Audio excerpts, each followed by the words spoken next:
Hey, thought I'd go over making this cart real quick with you. I made it about, the top is about 27 inches high. It's got 3-inch casters on it. And the reason I chose that height is because of my thickness planer and the router. The router table puts the table right about where I want it for a working surface, so that it's level. It's just a good height to be working at. And then this side is I'm not bending over to feed parts in like I usually am when it's down low, or I'm not lifting stuff up too high. It's just kind of right at my fingertips, where if you were just hanging your hand, you can kind of see it's about level with my knuckles. So we'll go over the build real quick. So first of all, I started by the boring stuff, breaking down plywood. Nobody really wants to see that, so we'll do that real fast. A couple of clips of me just breaking down the plywood into the sizes.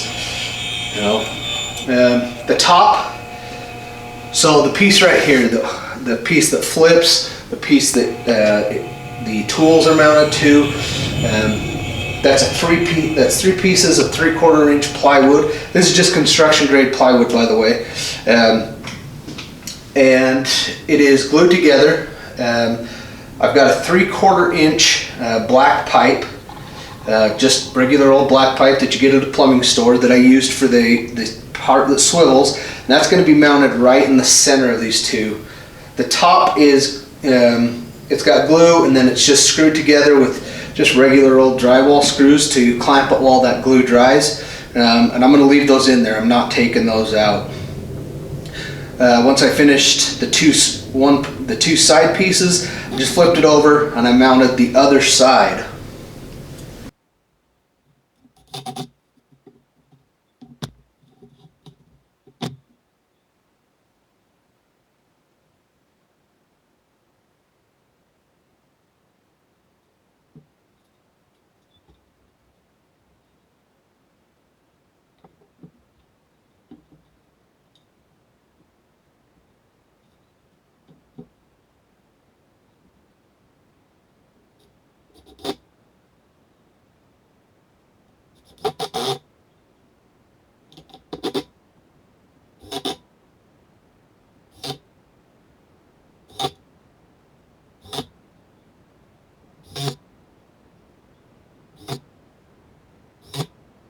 So then I started assembling the cabinet, this part down here, and basically the body of it.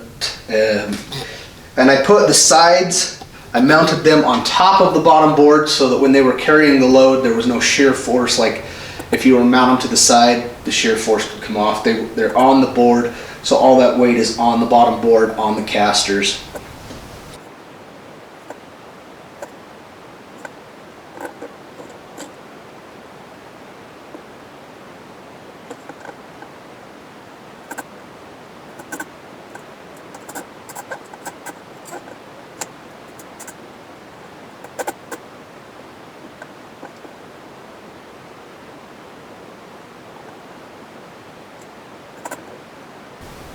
I added a spacer in there for rigidity. I ended up moving that a little bit once I did the final assembly, so that it would accommodate the tools better. Underneath that is just going to be storage space for extra blades for the planer, things like that. Nothing special. I'm not planning on designing any special drawers or anything for that. So then I moved on to the casters, and the casters are just mounted with one bolt on the inside corners, and then on the outside corners it's just some wood screws with washers holding that on. And I just used the casters to mark the holes, drilled the holes out with a 1/4 inch drill bit, and then I fastened them with a 1/4 bolt just through the bottom there on the inside. And then, like I said, the outsides are just some wood screws that are held on with some washers. So once I had the top done and the body kind of together, I drilled the holes, and I drilled that from two sides with a Forstner bit. I used a 7/8 Forstner bit because the outside diameter of that 3/4 inch plumbing pipe, that black pipe, it's 850, 7/8 is 875. I drilled from both sides to keep the hole clean. So then I placed the top in, just sliding it in one side, tapping the bar through the center. That bar is really pinched between all that plywood, so it doesn't spin at all. All the spinning action comes from those slightly oversized holes on the side panels. And I did that. Here, I'll show you here real quick. So you can see right here, once I got that mounted in there, I actually drilled and tapped for these handles first, but then I just cut it off, put a big washer on the end of it, a 7/8 washer, and put a cotter pin through. I just drilled that with a drill bit. It's a 1/4 inch cotter pin. So that won't go anywhere, and that'll keep it from rubbing on the wood as well.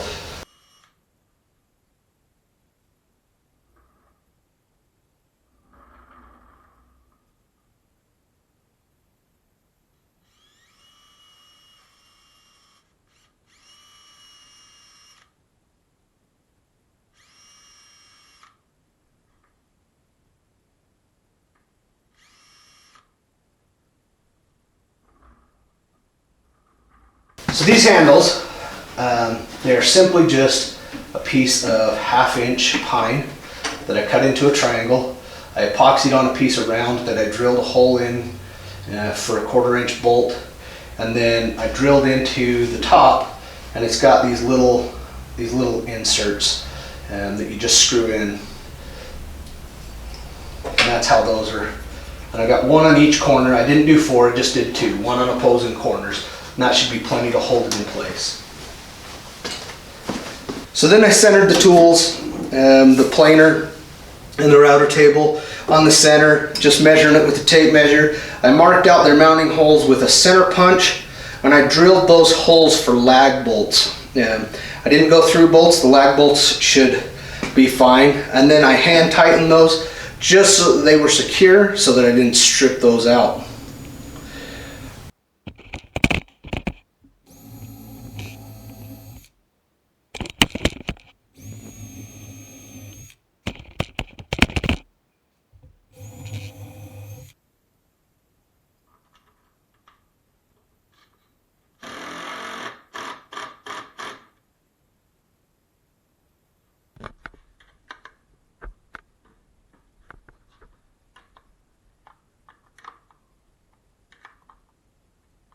So there it is, just part of my ongoing shop organization, getting everything into a place, having a spot for everything, as well as making a lot of things mobile because my shop's not very big. So if you liked it, subscribe, share, hang out for another video.